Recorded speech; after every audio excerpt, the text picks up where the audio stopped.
నా సొంతం రాదురా ఏ విజయం నీ కోసం నా కోసం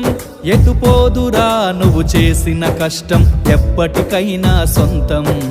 కాలంతో పయనించేవాడికి కానిది ఏముంది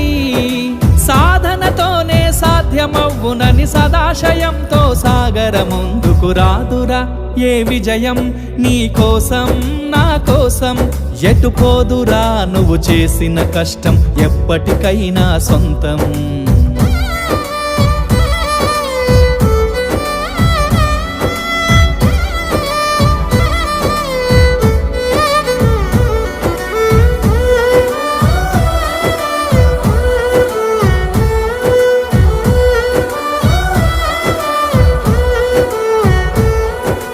ఆకాశంలో అలలాగా పోయే ఆ పక్షులనే చూడు అనుకున్న